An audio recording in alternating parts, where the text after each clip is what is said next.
सभी दोस्तों का बहुत बहुत स्वागत है। दोस्तों, जैसे आप लोगों ने थंबनेल पे देखा है, 120 बीमारियों का काल है एक चम्मच चूर। जी हाँ दोस्तों, आज के वीडियो में हम आपको आयुर्वेद की 3 ऐसी चमत्कारी औषधि के बारे में बताएंगे। इन 3 औषधियों को एक में मिलाकर चूर्ण बना करके अगर आप इनका सेवन करते हैं तो दोस्तों आपके शरीर से 120 गंभीर बीमारियां दूर कर सकता है और आपके शरीर की 120 बीमारियों से सुरक्षा कर सकता है। और इन आयुर्वेदिक दवाओं का कोई नुकसान नहीं, सिर्फ और सिर्फ फायदे ही फायदे हैं। ये 3 औषधियाँ कौन-कौन सी हैं? इनमें कौन-कौन से पोषक तत्व यानी प्रोटीन्स, विटामिन्स पाए जाते हैं? इनके क्या साइड इफ़ेक्ट हैं? इनके क्या फ़ायदे हैं? ये सारी जानकारी आपसे शेयर करेंगे।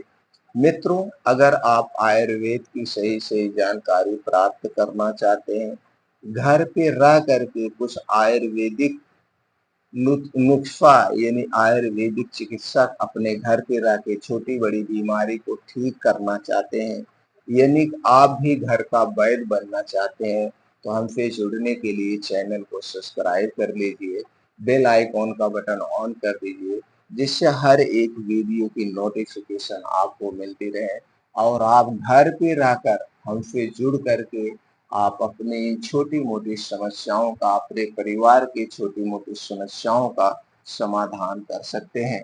तो दोस्तों चलिए जानते हैं उन 3 आयुर्वेदिक औषधियों के बारे में। उसके पहले आप ये जान लीजिए दोस्तों, इन औषधियों का काम क्या है? इन औषधियों के फ़ायदे क्या हैं? दोस्तों इन तीनों औषधियों के ज़बरदस्त फ़ायदे हैं। पहला फ़ायदा जो है, आपके शरीर की किसी भी प्रकार से कोई कमजोरी आई यानी शरीर के सभी प्रकार की कमजोरी को दूर करेगा, शरीर की हड्डियों मांसपेशियों को मजबूत बनाएगा, स्टेमिना पावर को बढ़ाएगा और आपके इम्यूनिटी सिस्टम को स्ट्रांग बनाएगा, आंखों की रोशनी को तेज करता है और आपके शरीर में कहीं पे भी जोड़ों में, कमर में, गाँठों में, कहीं पे भी कोई दर्द है, उस दर्द को दूर कर देगा। इसके साथ-साथ जो हमारे शरीर में वात, पित्त, कफ पाया जाता है और वात, पित्त, कफ के बिगड़ने से ही शरीर कमज़ोर होता है, तो उस वात, पित्त, कफ को भी बैलेंस रख देगा, वात, पित्त, कफ को बढ़ने नहीं देगा। इतने बड़े फ़ायदे हैं, छोटे-मोटे बहुत सारे फ़ायदे हैं।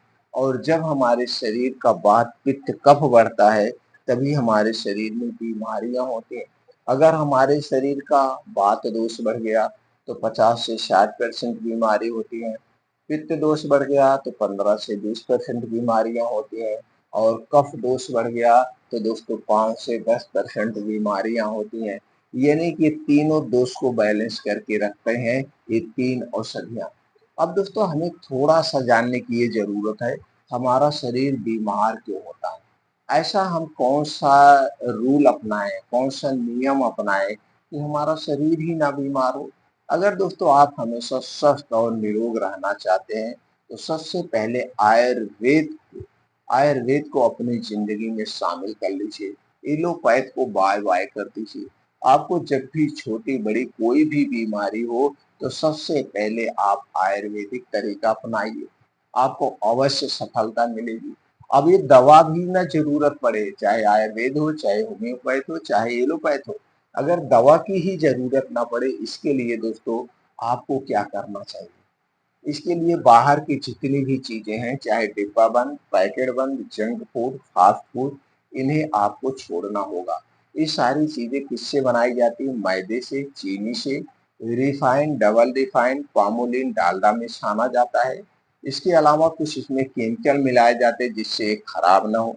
स्वाद बढ़ाने के लिए विष डाला जाता है, कलरफुल बनाने के लिए आर्टिफिशियल कलर डाला जाता है और ये सारे वेस्ट पदार्थ हमारे आंतों में चिपकते हैं। हमारे आंतों में फिर एक मोटी लेयर बन जाती है, जो आगे चल के गैस, कब्ज, एसिडिटी को बढ़ावा देती है और जब पेट में गैस, कब्ज, एसिडिटी बढ़ता है, तो हर एक बीमारी यहीं से शुरू होती है। तो करना क्या है? बाहर की कोई चीज़ नहीं लेना है।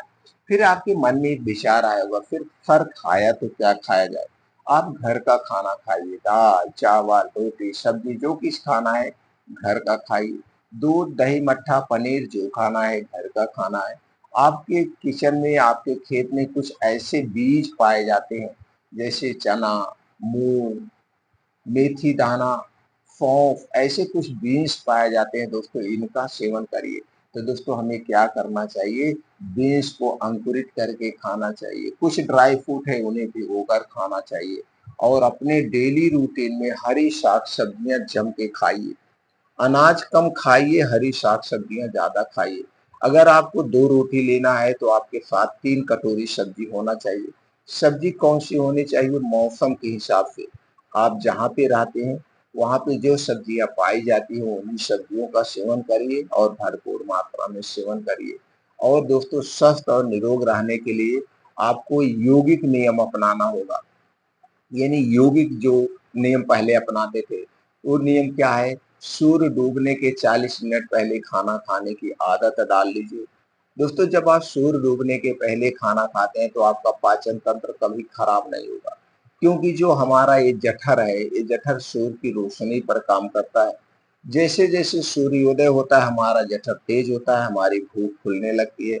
और जैसे जैसे सूर्यास्त होने को होता है वैसे वैसे हमारा जठर स्लो हो जाता है, यानी हमारी भूख शांत होने लगती है।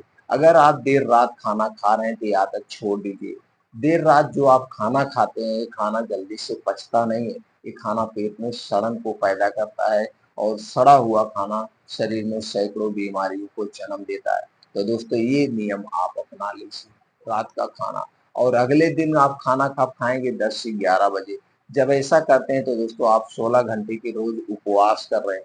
और जब हम उपवास करते हैं तो हमारे शरीर का टेम्परेचर 2 से 3 डिग्री सेल्सियस कम हो जाता है। और जब शरीर का टेम्परेचर कम होता है तो हमारा शरीर अपने आप बीमारी को ठीक करने लगता है। ये आप कुछ नियम है अपना लीजिए। और दोस्तों धूम्रपान अल्कोहल ठंडा पानी ठंडा पेय पदार्थ कुछ भी मत लीजिए। ठंडी चीज खाने से हमारे शरीर का वात पित्त कफ बिगड़ जाता है। और रात का खाना जो होगा एकदम हल्का सुपाच्य खाना होना चाहिए। रात के खाने में तली भुनी चीजें नहीं होनी चाहिए। ये कुछ नियम आप अपना लीजिए। आप देखिए दोस्तों आप हमेशा स्वस्थ और निरोग रहेंगे। और अपने डेली रूटीन में योगा प्राणायाम मेडिटेशन करिए। इसके लिए सबसे उचित समय जो है, सबसे अच्छा समय जो है वो है सुबह 5 बजे से 7 बजे का समय। दोस्तों 5 से 7 ये 2 घंटे का समय निकालिए, इसमें योगा प्राणायाम मेडिटेशन करिए। आप हमेशा दोस्तों स्वस्थ और निरोग बने रहेंगे। तो चलिए दोस्तों उन 3 औषधियों के बारे में जानते हैं जिन्हें आपको लेना है। सबसे पहली औषधि है जो हमारे शरीर की हर कमजोरी को दूर कर सकती है, वो है दोस्तों सफेद मूंगफली। सफेद मूंगफली antioxidant dietary fibre calcium iron potassium anti inflammatory anti viral anti bacterial जैसे तत्वों से भरपूर है ये सफेद मूंगफली। दूसरी चीज है दोस्तों गोखरू। गोखरू भी anti allergic anti diabetic anti inflammatory anti viral anti oxidant fibre protein vitamin से भरपूर है, जो हमारे शरीर की हर कमजोरी को दूर कर सकता है। अगली चीज है दोस्तों है मुलेठी। मुलेठी स्वाद में मीठी होती है, उसी तरह से दोस्तों हमारे शरीर की भी सुरक्षा करते हैं। मुलेठी में anti viral anti diabetic anti inflammatory anti viral जैसे एंटी ऑक्सीडेंट जैसे तत्व पाए जाते हैं। इसमें दोस्तों डाइटरी फाइबर भी होता है, protein vitamin calcium iron phosphorus जैसे तत्व पाए जाते हैं, जो हमारे शरीर की बीमारियों से सुरक्षा करते हैं और हमारे शरीर को शक्तिशाली बनाते हैं। तो दोस्तों ये 3 औषधियां हैं जिनका सेवन हमें करना है। पाउडर कैसे बनाना है, तो दोस्तों अगर आप इन तीनों चीजों का पाउडर लेना चाहते हैं तो आपको मार्केट में पाउडर भी मिल जाएगा।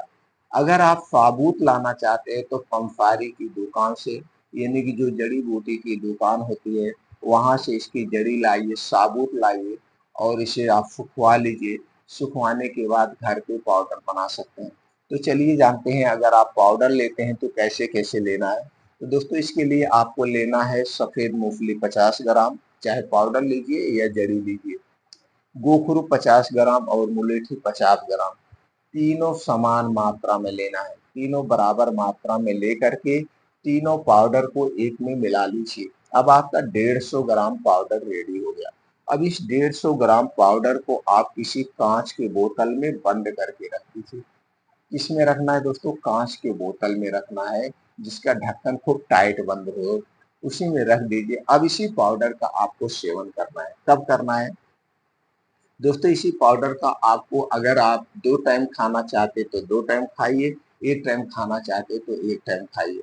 अगर आप इस पाउडर का दोनों टाइम सेवन करना चाहते तो आधा-आधा चम्मच पाउडर 1 गिलास दूध में मिलाकर सुबह-शाम आप खाना खाने के 1 घंटे के बाद ले सकते हैं। अगर 1 टाइम लेना चाहते हैं तो रोज रात को खाना खाने के 1 घंटे के बाद 1 गिलास दूध में 1 चम्मच पाउडर डाल के इस दूध को पीना है। दूध पीने के बाद कुछ भी खाना-पीना नहीं है और दूध पीने के 2 घंटे के बाद सोने जाना है, तुरंत आपको नहीं सोना है। बस इतना ध्यान देना है, ये जो दूध होगा, ये आपके घर का दूध होगा, पैकेट का दूध नहीं चाहिए। पैकेट का दूध हमारे स्वास्थ्य के लिए हानिकारक है, इसलिए दोस्तों पैकेट का दूध कभी मत लेना। और उस दूध में अगर देसी गाय का दूध मिल गया तो जान लीजिए दोस्तों अमृत के समान है। देसी गाय का दूध आसानी से पचता है, भैंस का दूध आसानी से नहीं पचता है। अगर आप इन तीनों का एक पाउडर रोज रात में ले रहे हैं तो आपके शरीर की सभी प्रकार की कमजोरी है, जितने भी प्रकार की कमजोरियां सभी दूर हो जाएंगी और आपके शरीर का स्टेमिना पावर स्ट्रांग हो जाएगा, हड्डियां और मांसपेशियां मजबूत हो जाएगी। तो दोस्तों इनका सेवन आप कर सकते हैं। कितने दिन तक करना है दोस्तों? लगातार जब भी करना है 21 दिन तक करना, या आपके शरीर में बहुत ज्यादा कमजोरी है तो लगातार आप 3 महीने कर सकते हैं। 3 महीने के बाद आप 1-2 महीने के लिए बंद कर देना, फिर उसके बाद आप चाहें तो ले सकते हैं या कोई और आयुर्वेदिक तरीका अपना सकते हैं। दोस्तों सबके शरीर का वात पित्त कफ एक बराबर नहीं होता है, यानी सबके शरीर की प्रवृत्ति एक समान नहीं होती है। तो किसी को कोई आयुर्वेदिक दवा सूट करती है, किसी को कोई आयुर्वेदिक दवा सूट करती है। तो सबके शरीर की प्रवृत्ति एक समान नहीं होती है। तो दोस्तों और आपको क्या जानकारी चाहिए आप कमेंट सेक्शन में बताइए, उससे संबंधित हम आपको जानकारी प्रोवाइड कर देंगे।